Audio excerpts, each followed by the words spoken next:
We done been told you. Check the tape. February 2023. Everything seemed like it was going great. We said Horner was going to be fired. Now, I predicted 2024, but he made it to 2025. Everybody's shocked by this, but not us. Because we said the moment the co-founder Dietrich Mateschitz died, Red Bull was no longer Red Bull. It was Red Bull corporate, ruled by HR, ruled by rules. No more lads traveling the world, being badasses, having fun in F1. So, the world is shocked. The F1 world. 3 days after Silverstone. Just barely into the 3-week break, Christian Horner is fired. Longest team principal in F1. Team he built. Fired. All right, you ready to go, son? I'm ready to go. Hello, welcome to Hard Compound, an American take on Formula One. A special, unedited episode, all about Christian Horner. 20 years in, Patrick, not even a watch. Red Bull's only team principal.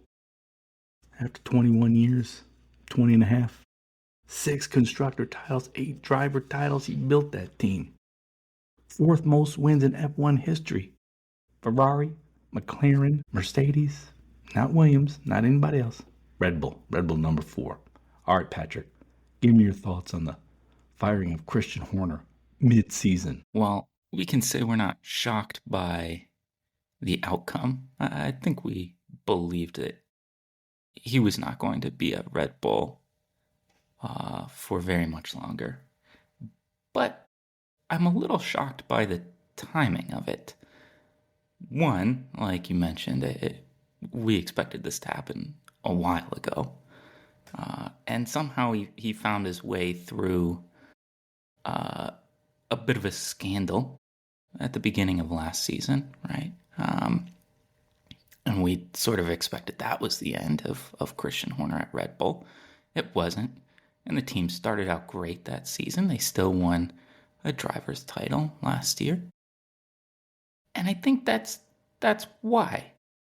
But you can make any excuse in the world for getting rid of somebody when you're not doing so good. And Red Bull's not doing so good. No. So,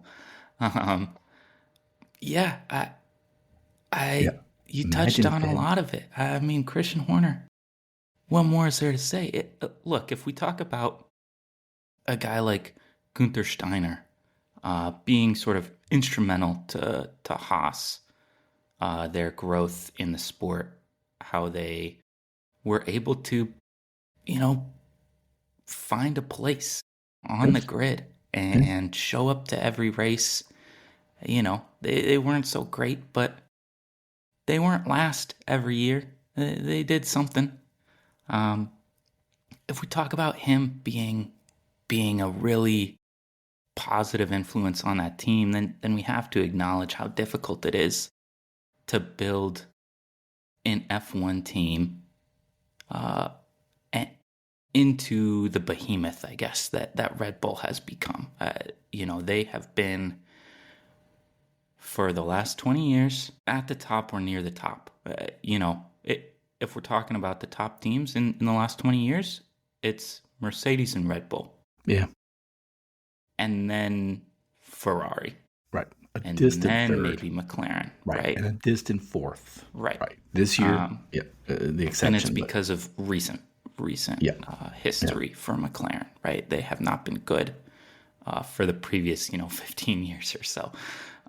So Christian Horner has really built that into a really great team. They have an incredible driver pipeline. We've seen that. So many drivers have come through kind of the Red Bull Academy, if you will. Guys like Carlos Sainz, Pierre Gasly. They're on the team. They're on the grid now. Right. And we consider them very good drivers that should remain on the grid for a long time. Obviously, Max Verstappen, right? We've seen in the past, Seb Vettel, right? That's a whole other thing, right? 2 drivers with 4 championships to their name. I mean, that's an incredible achievement. 2 drivers that we consider among the best in Formula One history, Max and Vettel. I mean, right? And they're not. what a And tenure. I mean, and Red Bull's not a works team. I mean, I mean, this spending cap. We can get into this a bit later, but the spending cap has definitely hurt them because this is not a works team, and they now can no longer just spend freely the way they had been. But I mean, yeah, I've said before, Horner belongs on the F1 Mount Rushmore, with Bernie and maybe Frank Williams, Michael Schumacher. I mean, it's just his accomplishments are great. No matter what you think of him, his F1 accomplishments are almost peerless. And yet, I woke up in the middle of the night and I'm like, well, I'm up. Might as well go piss. That's what old men do. Then went back to bed. I opened my phone and somebody had posted a translation of a Dutch newspaper or some Dutch source rumor Horner was going to be fired. And for some reason, I believed it. And I never believe these fake rumors that people throw about, because they don't know. They just want some attention. But this one I believed. Because I mean, as you said, the co-founder died. We knew it. We knew Red Bull was going to go full corporate. As much as the team loved Horner, as much as the guys loved Horner, I think management did not. He had the scandal last year. I gotta call it a scandal, but is what it is. But yeah, heading into a 3-week break, the team is looking terrible. Max Verstappen, maybe one of the best drivers of all time, struggling with that car. That's how bad it is. Sauber has had more points in the past month. I mean, Sauber than Red Bull. I mean, we see Yuki. Yuki's, we've never talked up Yuki, but he's a mid-pack driver. But it's like he can't get anything out of that car, and I think they pulled the trigger. What do you think is next for Christian Horner? Well, there's a lot of thoughts floating around in the F1 universe right now. I have a conspiracy theory that maybe I'll get to at some point. But, I think the expectation is that he will probably quickly become the team principal for another team. I think right now the working theory is potentially Alpine makes a push for him. Maybe they give him a stake in the team, and that's what, gives him the impetus to go and turn Alpine around, because that's maybe not a situation that anybody wants to walk into. But if he gets something good out of it, I think that could influence his decision. The other one that I've heard is maybe Cadillac makes a push. And they say, look, we're coming in hot, and, we've got all the resources that you might want. Come to Cadillac. And I think that's pretty cool. That would be a good decision, I think. I love that. I wish Cadillac would do it. I believe this old American corporation, General Motors, and it's one of its older, more iconic brands, Cadillac, is going to do everything as safe as possible. And so Horner's the best pick, but he's not the safe pick. Right. So I have my doubts. However, you mentioned Alpine. So I don't remember when it was, but it was some point last year I was talking about, Christian Horner being such a great team principal, belongs on the F1 Mount Rushmore. I said there's two things, though. When he turns over Mercedes, I mean, he spent years hunting down Mercedes, that car. Finally got in 2021. He looks at Toto, and two things really, really bother him. Number one is Toto's tall, and he's not. Not much Horner can do about that one. But the other is Horner's had just a wonderful life in F1. He became team principal at 31. I mean, that's just amazing. And just traveled the world, built a team, had great ass time. Toto, though, didn't do all that stuff. But Toto is part owner of that Mercedes.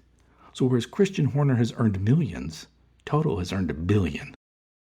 And I forget when I mentioned it. I don't remember. But at some point last year when I was like, Horner definitely wants to get that part ownership. He wants an ownership stake. That's the one thing that's missing. And so I'd been thinking, because we've long predicted there was going to be a 12th team. And we said there'd be an 11th team. Boom, that happened by 2026. Nobody believed that. That happened. Said a 12th team by 2030.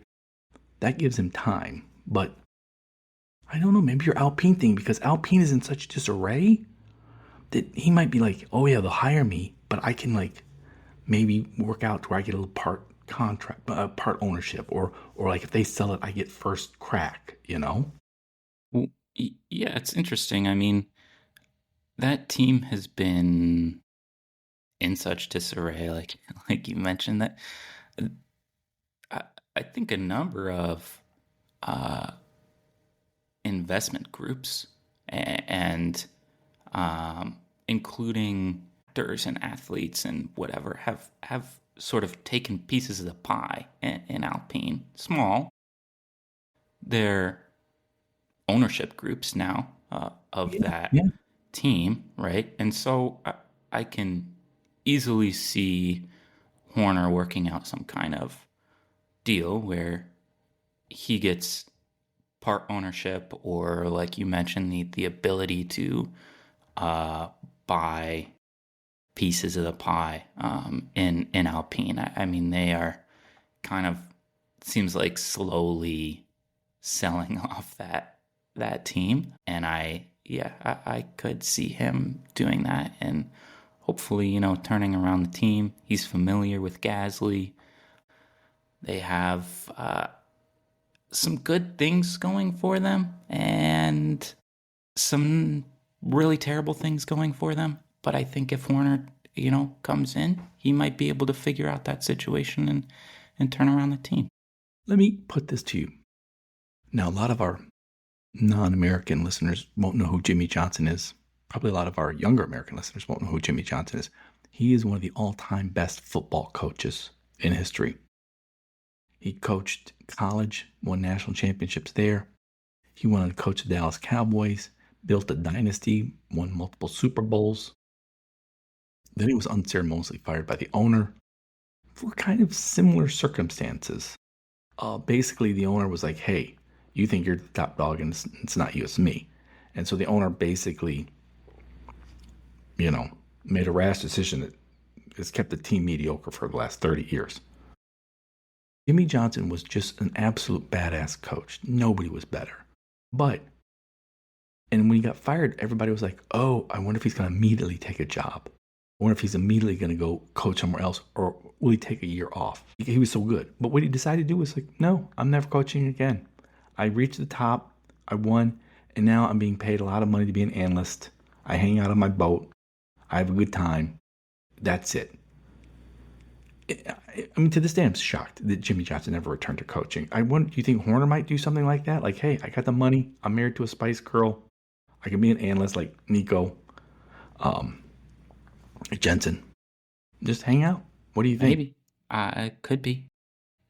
If Apple gets their way, maybe he joins the Apple broadcast for F1 in America and becomes an analyst, and it could be. I don't know. I see Horner being too frustrated by the whole Red Bull situation that he wants to get back at Red Bull, and he may be enticed to join a different team. Yeah. And honestly, and I'm not even casting judgments. I'm just making judgments. Apple TV subscribers strike me as the very people who would just be emotionally distraught and triggered by seeing Christian Horner. So I don't think Apple TV would hire him. Is Max definitely out the door? Yeah. Yeah, I think so. I don't think so. Well, that comes into here. I'll just tell you my conspiracy theory. I was gonna wait for it for No, our crazy predictions, but here's my conspiracy theory: is that when this whole uh weird texting scandal, whatever happened at the beginning of last season, that whole rumor was started by Lawrence Stroll in a bid to get Christian Horner fired so that he could bring him to Aston Martin, mm-hmm. like he did with Adrian Newey. Oh. And it happened a little later than he wanted to, but he's going to bring Horner on board. He's already got Adrian Newey, and all he needs left is Max Verstappen. So Max Verstappen joins Aston Martin along with Christian Horner. Next season, Aston Martin, best team on the grid. Getting the gang back together. That I had not thought of that at all. That is a good one. That is a good one. And I don't know if that pushes out Lance Stroll or Fernando Alonso, but I have to imagine it would be Lance Stroll. Yeah. Oh, I hadn't thought of that one at all. That's a good one. I like that. But this was all a ploy by Lawrence Stroll, started over a year ago. Oh, wow. I'm going to have to think of that one, because that one, I mean, I just assumed he's out the door, because it's like, look, Newey's gone, Horner's gone, Wheelie's gone. The team isn't doing bad this year, and it looks like with the new regs and a whole new, power unit, they're not going to be great next year. I mean, honestly, my thought is the only reason Max Verstappen doesn't leave Red Bull is because he's so socially awkward that he doesn't want to learn anybody. He doesn't want to meet any new people, All he cares about racing. And when he's not racing, he's sim racing. When he's not doing those, he's basically sleeping. He's just socially awkward. And he'd have to learn all these new people wherever he went. I think that's the only thing. Yeah. But I've been thinking Mercedes.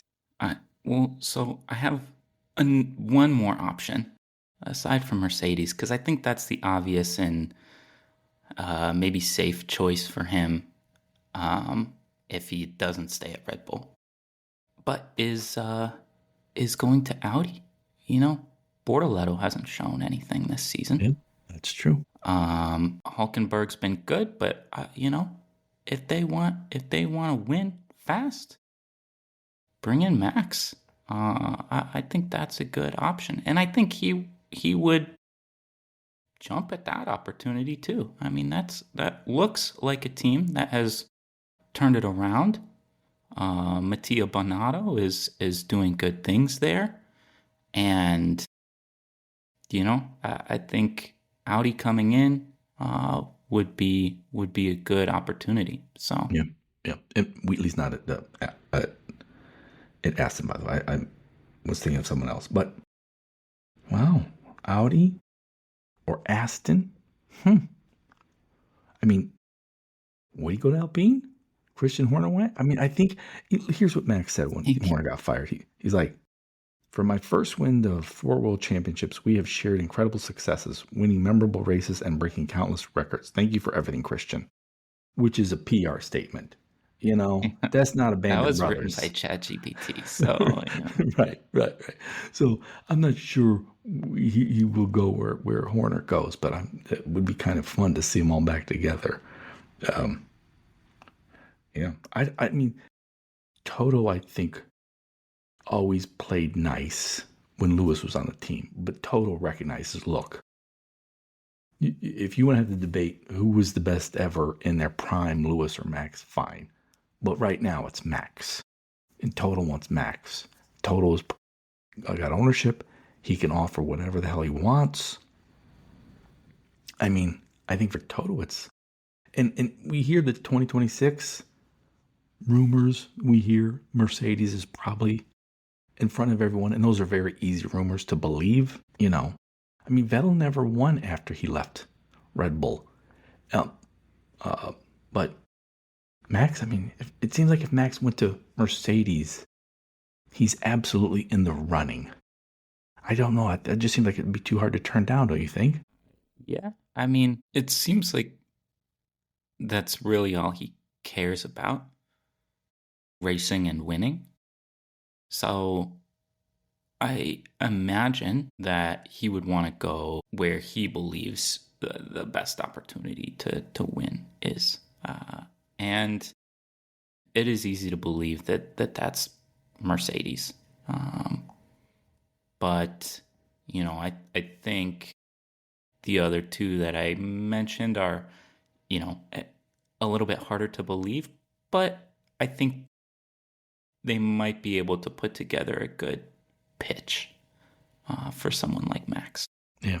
Well, and also, especially, I mean, like, return to your Christian Horner Cadillac. Max isn't going to Cadillac, but here in the U.S., where and there's been so many new fans over the last few years, disproportionately younger women and disproportionately teenage boys. And if I'm out wearing, let's say, a Red Bull cap, especially, the teenage boys like they point out and they love Max. I mean Max. I mean he's the best, and he sim races. I mean he's just like it's in their sweet spot right there. Whoever gets him, I think they also have those thoughts, like U.S. audience as well. Yeah, I mean to me, it's like Ferrari's locked up. Racing Bulls, he's not going there. The Liam and Hedger, I think, are a fun team. I'm sure Hedger will get pushed up to Red Bull, but I think those two young guys are fun to watch. Obviously, not going to Williams. I just can't imagine him going to Cadillac at all. We'll see. But Horner, so Horner and Max. I mean, that's, man, 2023. They won damn near every race, those two. And here we are, 2025, halfway through. It's over. Dang. Yeah, it was short lived, but they were able to lock up 4 drivers' championships and 2 constructors' titles, I guess, right? So that's pretty good run for 4 seasons. But I mean, yeah, that's tough. They had what, like 19 of 21, 19 wins in 21 races or something like that Yeah, in 2023. yeah, I think Perez And got one. then, I think, didn't he? And yeah, that's just. yeah, I mean, just remarkable. But So, another thing that we've been talking up for years, because we have this American perspective, and others like, no, you don't know what you're talking about, is the spending cap. We've been talking for years. I know I've been a big believer in it, saying, look, the NFL did this, and it wound up making a much more professional, capable league from top to bottom. Not just your superstars, like not just your drivers, and it, with rare exceptions, sort of ended dynasties. I mean, we sort of found out, like, if you can somehow get a great coach, like let's say a team principal, and somehow have a great quarterback, and you lock them down, and it's typically just through luck. And so, like, the F1 equivalent is driver and team principal, then you might be able to win multiple championships. Otherwise, every week, every contest, it's going to be a tough battle. It could change at any moment. Whereas with F1, you also, then it's not even just a team. I mean, you've got the technology, you've got the engines. There's so much going into this. So yeah, I think we're probably, with spending cap and with a commitment to so many different power unit companies, constructors, all the changes, it's going to be hard to watch any more dynasties, any 4-year, or especially the turbo hybrid Mercedes dynasty. It's just sort of like that. Just can't, that's not going to happen. That's just sort of like NFL in the 1960s. One team might be great and they'll just be great forever, but once you get a competitive league, that's never happening again. yep. Yeah, I mean, I think it's been a lot more fun to watch regularly and year to year over the last several seasons than it was, 10 years ago, when you knew who was coming in first and second every race. You knew for years. Right. And now, at least the last few seasons, year over year, it's been different and interesting, and there's a lot more kind of interesting and chaotic races, and in general more competition, especially among the rest of the field, once you get kind of past those podium places. So it's been, I think, a better product on track since the introduction of the cost cap. Switching to the soft compound, you brought up Apple TV.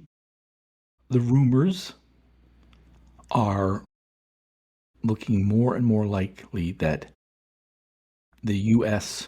rights to Formula One will go to Apple TV.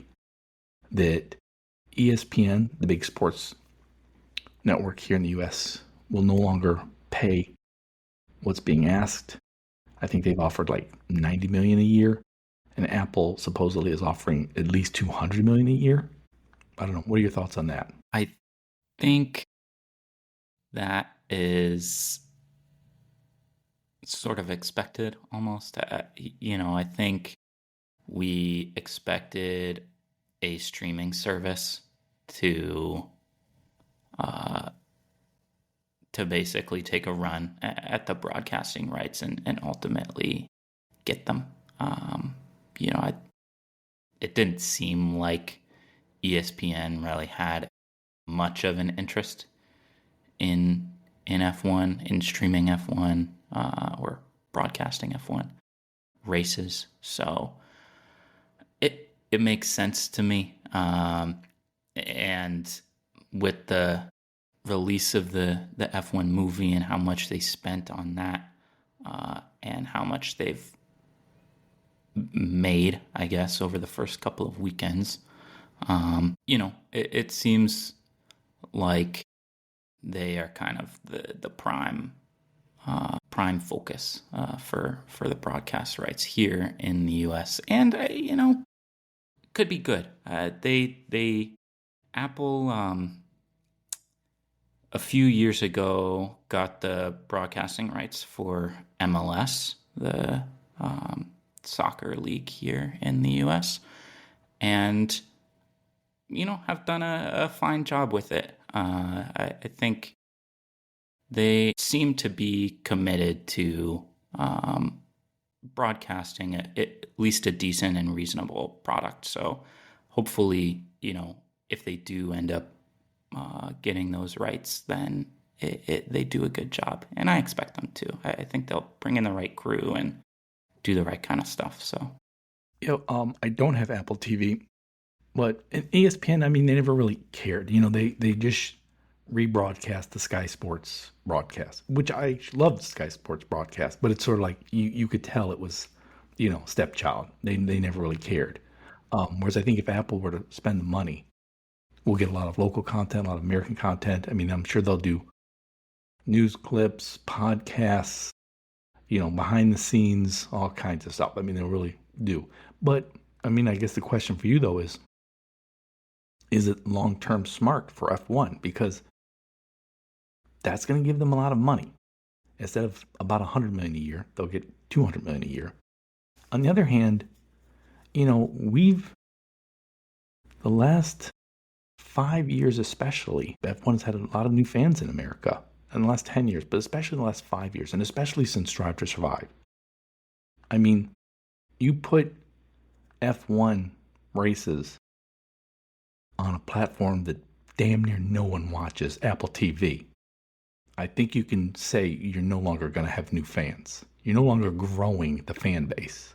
You might be getting more money from them, though. Yeah, that's an interesting thought. I think maybe if they demand that Apple makes a new season of Ted Lasso or whatever the fuck that show is called, then everybody in America apparently will get Apple TV, and then they'll watch F1. I don't know. I think I would get it, but I Maybe don't. they are. Maybe F1 is saying we don't need to grow in that market anymore. Maybe we should look into other markets. And so we'll just take more money and then focus our efforts in other regions. Uh, so I can see that happening too. So Apple has already been involved in F1, and that is they funded F1 the movie. Uh, First 2 weeks did pretty good. It's already made like 300 million. Now, most F1 fans in America, I think, went and saw it the first week, certainly by the second week. So I don't know if it will continue to make money. That's, a bit of a tell that Apple wants in on F1. Tim Cook, I remember the CEO of Apple, was at a race a year or two ago where he was waving the checkered flag. Badly, but yeah. Funny. Well, I mean, I enjoyed the F1 movie, especially, I mean, the end scene of him doing the flying lap, where it's just him in the car, all out, getting the most out of the car. I really like that they sort of show them like that's what it's like to be an F1 driver. Until then, I didn't really get the sense. I wanted to know though, what do you think? What do you any new thoughts on the movie? Any ways you think it could be better? And then maybe what you think you might want to see in F2, the sequel. Well, I think a lot of the race sequences and just the filmography was done quite well. Though I have to say a lot of it is something that we actually can see in any F1 race, right?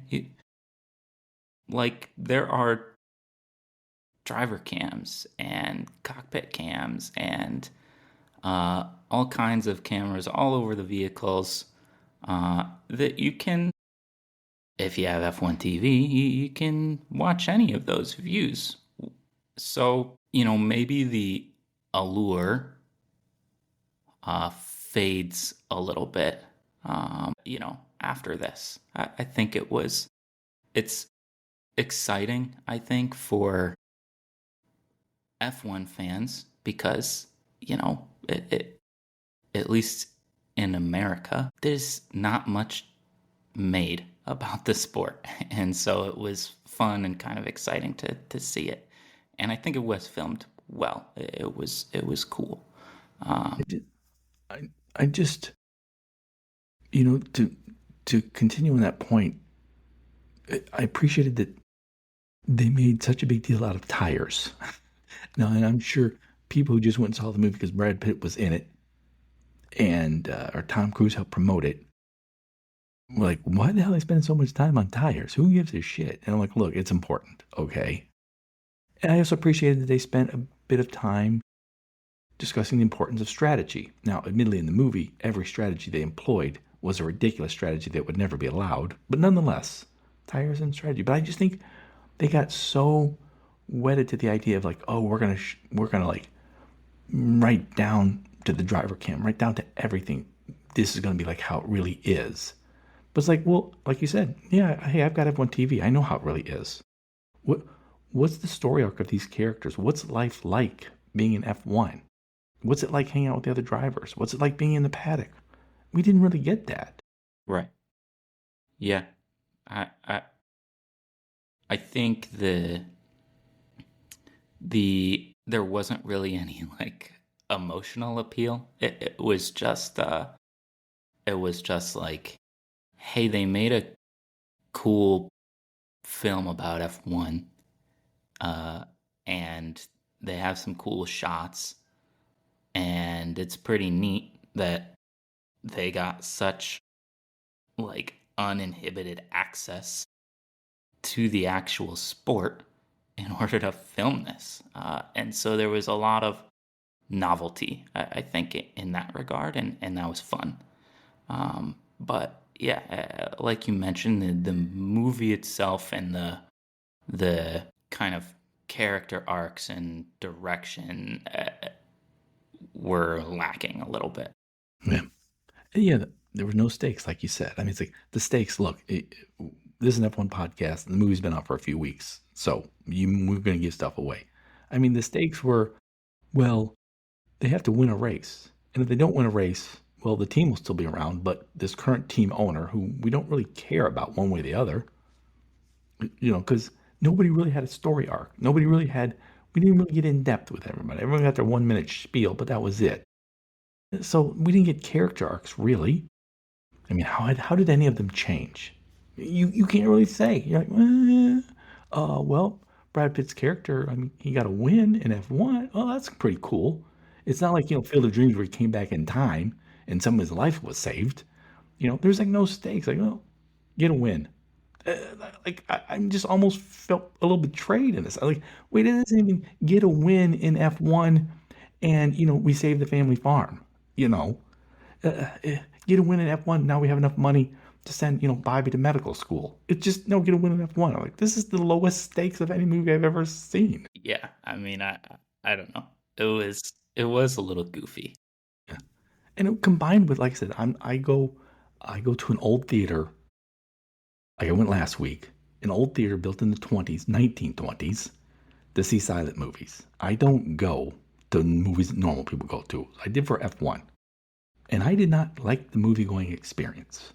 I did not like being around all those people and spending $15 for popcorn pop. And I was just like thinking, well, what they need to do is have like a Costco. Do they have Costco outside of America? I don't know. Have like a Costco movie theater chain. So you don't just pay for the movies and the popcorn and the candy, the snow caps. You have to pay a membership fee as well, because the membership fee is what keeps out the riffraff. And I know I'm going to sound terrible, but like, hey, I'm an old man. I don't want to spend my time with riffraff. I don't want to spend my time with people being loud or dirty or whatever. We need Costco run movie theaters, because otherwise I'm not going to see F2. I mean, maybe if Sonny Hayes gets it on with his his teammate's mom, I was like, there's a story there, but that was it. Yeah, yeah. I mean, I don't know. Even that was weird, right? It was like, this kid's mom is like really into this guy, and then all of a sudden she fucking hates him. I'm like, wait, but he didn't do anything wrong. Right. Why You're do you blaming. just hate him now? Like, Right. this was confused. Everything about the movie was confusing, but it was cool. So, It was some go see it because it was cool. cool flying laps. Even like they even botched, because who's the guy who did the score? Like, I mean, he's done some great musical scores, but I'm like, whenever they played like, I don't know, Queen, like old classic rock, that was way better than the score. I'm like, they don't even need the score. Like, it's just amazing to me is how, like, as someone who doesn't go see contemporary movies, I was like, how do they botch all of this? How do they get this all wrong? Like, even the stuff they get right, I'm like, oh, but like, like, hey, this is a cool looking movie. You got Brad Pitt. I'm seeing F1 cars. What's the stakes? He needs to win a race. I'm like, come on. I don't know. Across the line, that is our segment where we predict the top 5 for the next race. The next race is in 2 weeks in Belgium, but following our Silverstone episode, we already predicted the top 5. So we're not going to repeat. So I don't know what we're going to do for across the line. How about, I don't know. What is your top? Who do you predict your top 5 this year, Patrick? I'll do mine. You do yours. You go first. Top 5 for the end of the season? Yeah, top 5 drivers. Who do you got? You got Lando. You got Oscar. It's got to be Lando or Oscar, right? It has to be. There's simply no reason that it wouldn't be. So, let's see. We'll go. Oh man, it's tough. Oscar had great start to the season. Lando last few races has been good. Seems like he's McLaren's golden boy, so I think Lando will probably finish ahead of Oscar. So yeah, then I would pick Oscar, I guess. I will do the same. I mean, Lando is more cautious, I think. But they have a car that's far and away the best. They're pretty much neck and neck. And you got 12 races left. Lando's cautiousness, in this case, is like, look, I could see Oscar winning in Belgium and then partying all night, hanging out with a bunch of chicks, drinking too much, being sick, missing like 3 races in a row. Lando, I think, is going to be living the life of a monk for the next, 4 months. So I'm going to go with Lando and Oscar as well. Then this is the hard part, right? Because Verstappen is Verstappen, but Red Bull's kind of shit. He's been frustrated the last few races. He's currently third, I believe, in the Drivers' Championship. Horner's gone now. The car's not getting any better. But that said, the two guys right behind him, who I think are Russell and Leclerc, have also been kind of shit the last few races. So I think that somehow Verstappen will find a way to maintain that third spot. I disagree. As great as I think Max is, he's in that awful car. That thing is garbage. It's not getting any better.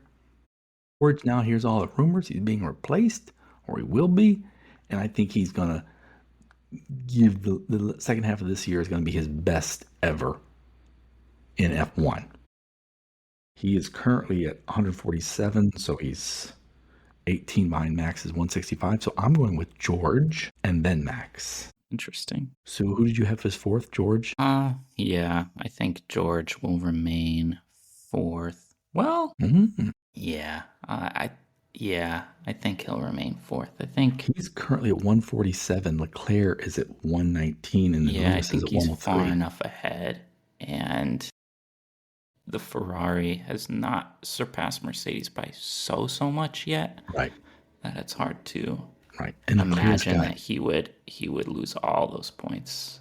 Yeah, and Leclerc's just worried about what Lewis is going to do. Yeah, so I guess for me, I'm going to say, look, Leclerc gets in his own way, because that seems to be what Leclerc's specialty is, and Lewis is going to overtake him and be fifth. Wow, see, I think that is absolutely feasible, but I think Charles has got too good. He's had too much pride, too much time with the team. He's up by 16 over Lewis. I think he ekes it out. So my top 5 will be Lando, Oscar, George, Max, and Charles. Your top 5 will be Lando, Oscar, Max, George, and Lewis. Any crazy predictions, Patrick? Aside from my crazy Aston Martin theories, that is one. I don't know if I have any good ones. Well, let me give you mine, because it's a good one, and that might stir something. So, Horner's out at Red Bull. Max will leave. Next year's Red Bull, it's full corporate. It's also going to be paired with Ford. And Ford seems committed to F1. And I think they are going to demand an American driver to help promote it. And I think we just might get, it could be Logan Sargent, it could be somebody else, but I think we're going to have an American driver in that Red Bull seat next year. That would be very interesting. I don't think it should be Logan Sargent. Yeah, I know. Yeah, I don't know. Because we were talking about Christian Horner and the possibility of going to Cadillac, and I think you're kind of right where that's going to be sort of full corporate and probably won't get the nod there. I think if the Andretti guys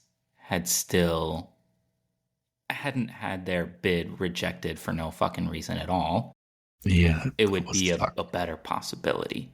Yeah. But I'll say, I think, here's my crazy prediction. Aston Martin craziness aside, that